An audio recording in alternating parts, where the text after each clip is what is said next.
प्यारे विद्यार्थियों नमस्कार। स्माइल एजुकेशन चैनल पर आप सभी का स्वागत है। आज की क्लास में हम कक्षा 4 की जो हिंदी सुमन भाग 2 नई किताब आई है उसका आकलन 3 के जितने भी प्रश्न हैं उन सभी के उत्तर आज की इस वीडियो में हम देखने वाले हैं कम्प्लीटली।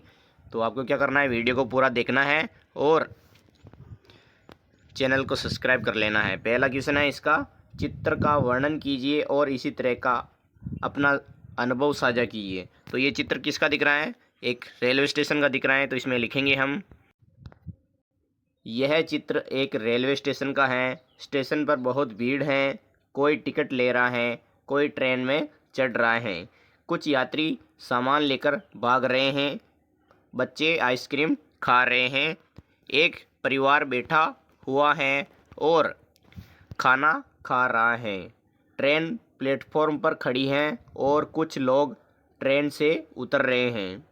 मैंने भी अपने परिवार के साथ एक बार रेल यात्रा की थी। स्टेशन पर ऐसा ही नज़ारा था, भीड़, चहल पहल और ट्रेनों की आवाज़ें। तो ये इसका उत्तर हो गया पहले का। अब है पढ़कर समझने वाला है प्रश्न, जिसका पहला है, नीचे दी गई कविता को पढ़िए और प्रश्नों के उत्तर दीजिए। कविता का नाम लिखिए, नदियाँ।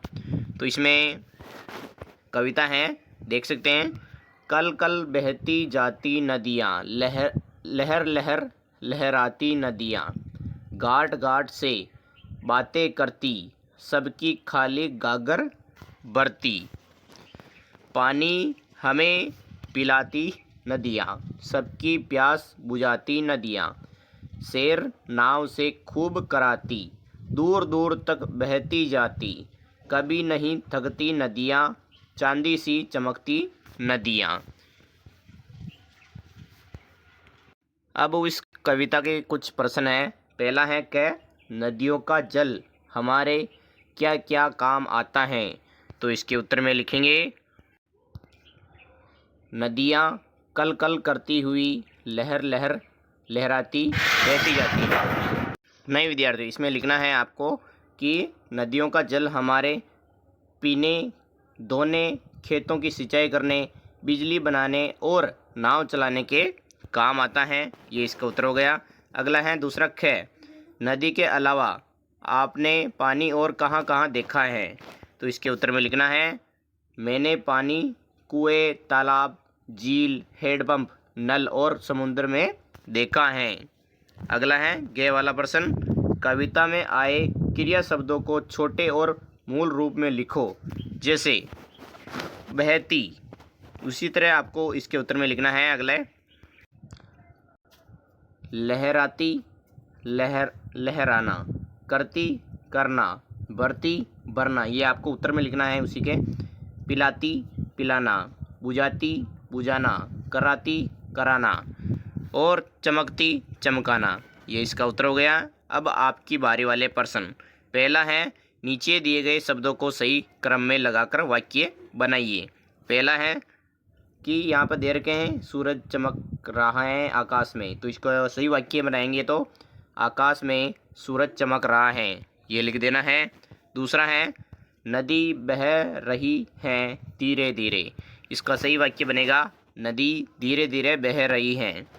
तीसरे का वाक्य बनेगा, हाथी एक बड़ा जानवर है।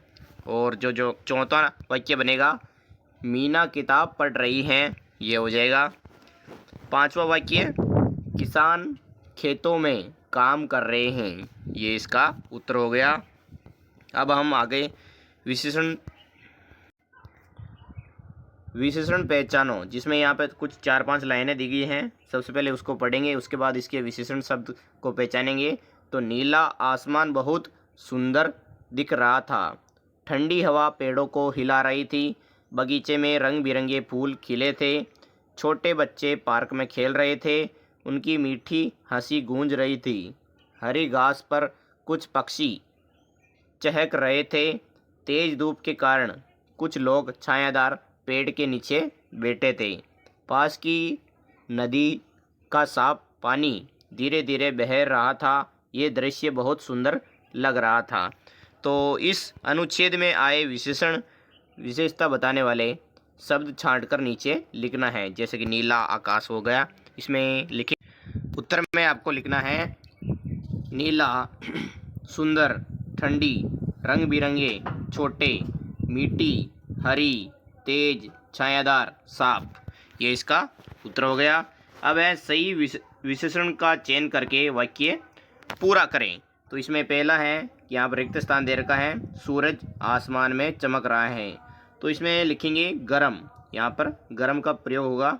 दूसरा है बगीचे में, यहाँ पर क्या लिखेंगे, रंगीन तितलियाँ उड़ रही हैं, यानी कि बहुत सारे रंगों की होती हैं इसलिए रंगीन यहाँ पर प्रयोग होगा दूसरे का वाक्य में रिक्त स्थान में। तीसरा है नदी का पानी बहुत, यहाँ पर लिखेंगे साफ, ये लिखा हुआ है साफ, यहाँ पे दिख रहा है, साफ था हो जाएगा। चौथा वाक्य बच्चे, आपको यहाँ पर क्या लिखना है, बड़े मैदान में, यहाँ पर लिखेंगे बड़े मैदान में खेल रहे थे, बड़े हो जाएगा। पांचवा है कोयल की आवाज़ बहुत मधुर, यहाँ पर जो लिखा हुआ है मधुर, आपको यहाँ पर लिखना है मधुर लगती हैं, ये इसका उत्तर हो गया। जो मैंने भी बताया था आपको लिख देना है रिक्त स्थान में। अब है आओ रचना करे वाले। पहला है दिए गए वाक्यांशों की सहायता से कहानी बनाकर लिखिए। तो इसमें वाक्यांश दे रखे हैं, रीना बाजार गई, खरीदा, पर्स भूलना, ऑनलाइन पेमेंट, फ़ोन गिर गया, दोस्त की मदद, एक अंकल की मदद की, धन्यवाद। तो इस पर एक वाक्य से हम कहानी बनाएंगे।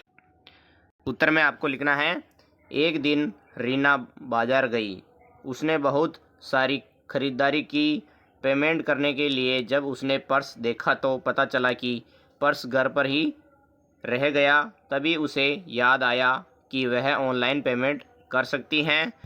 रीना ने मोबाइल से पेमेंट किया, लेकिन अचानक उसका फ़ोन नीचे गिर गया, फ़ोन टूट गया और रीना परेशान हो गई। तभी एक अंकल ने उसकी मदद की और उसका फ़ोन ठीक करवाया। रीना ने अंकल का धन्यवाद किया और खुशी खुशी घर लौट आई। अब अगला वाला प्रश्न है, संवाद आगे बढ़ाइए। प्रश्न क्या है, छुट्टी लेने के लिए आप अपने शिक्षक से क्या बातें करेंगे, उसे बातचीत को यहाँ लिखिए। तो मैं, जैसे कि मैं बोलूँगा गुरुजी नमस्ते, उत्तर में आपको ये लिखना है, शिक्षक बोलेंगे नमस्ते, बोलो बेटा क्या बात है। वापस विद्यार्थी बोलता है, मैं गुरुजी कल मेरे घर मेहमान आने वाले हैं। तो शिक्षक वापस बोलेंगे, अच्छा तो तुम्हें कितने दिन की छुट्टी चाहिए। वापस मैं बोलूँगा, मुझे सिर्फ एक दिन की छुट्टी चाहिए गुरुजी। शिक्षक बोलेंगे, ठीक है बेटा, लेकिन कल का काम पूरा कर लेना। फिर मैं बोलूँगा, जी गुरुजी धन्यवाद। अब है अगला वाला प्रश्न, इसी का आकलन 3 का ही है। दूसरा प्रश्न, नीचे दी गई बातें प्रश्नों के उत्तर में कही गई हैं, क्या तुम बता सकते हो कि इनका प्रश्न क्या रहा होगा। जैसे कि यहाँ पर पहले उत्तर दे रखा है, इधर प्रश्न दे रखा है। उत्तर में क्या लिख रखा है, मैं घर जा रही हूँ, तो प्रश्न रहा होगा तुम कहाँ जा रही हो। अगला है आज बुधवार है, तो इसमें प्रश्न बनेगा, आपको प्रश्न में लिखना है आज कौन सा दिन है, हो जाएगा। अगला है मेरे एक भाई और एक बहन है, तो इसका प्रश्न में हमें लिखना है तुम्हारे कितने भाई बहन हैं, ये हो जाएगा। अगला है हम बस से जयपुर जाएंगे, इसका प्रश्न बनेगा, आपको प्रश्न में लिखना है तुम जयपुर कैसे जाओगे। अगला मेरे पास तुम्हारी किताब नहीं है, इसका प्रश्न बनेगा क्या तुम्हारे पास मेरी किताब है, ये हो जाएगा। अब है सोचो और लिखो वाले प्रश्न। पहला है गिलहरी अपना घर किस प्रकार बना रही थी, तो इसके उत्तर में लिखना है गिलहरी सूखी टहनियों और पत्तों से अपना घर बना रही थी। दूसरा है प्रश्न पूछताछ केंद्र पर आप भी होते तो क्या क्या प्रश्न पूछते, इसके उत्तर में लिखना है मैं ये पूछता कि गिलहरी घर क्यों बना रही है, उसे किन चीज़ों की ज़रूरत और घर बनाने में कितना समय लगेगा। अगला प्रश्न है तीसरा सुनेली का कुआं कहानी को अपने शब्दों में लिखिए, तो इसके उत्तर में लिखेंगे सुनेली नाम की एक लड़की थी जिसके गांव में पानी की बहुत कमी थी। उसने अपने साथियों की मदद से एक कुआं खुदवाया। जिससे पूरे गांव को पानी मिलने लगा। चौथा प्रश्न, पत्तियां क्यों गिरती हैं? तो इसके उत्तर में लिखना है पत्तियां पुरानी हो जाने या मौसम बदलने पर पेड़ों से गिर जाती हैं। तो विद्यार्थियों, वीडियो कैसा लगा है? अगर अच्छा लगा है तो लाइक एंड सब्सक्राइब करना ना भूलें। और आपको जिस विषय के प्रश्न उत्तर देखने हैं, हमारा चैनल है स्माइल एजुकेशन, इस पर जाके आप देख सकते हैं। हमने अलग अलग प्लेलिस्ट भी बना रखी है अलग अलग विषय की, और अपने दोस्तों के साथ भी शेयर कर सकते हो। तो मिलते हैं अगले वीडियो में। अगला वीडियो बहुत ही जल्द आने वाला है, देखना ना भूलें। वीडियो को पूरा देखने के लिए धन्यवाद। जय हिंद।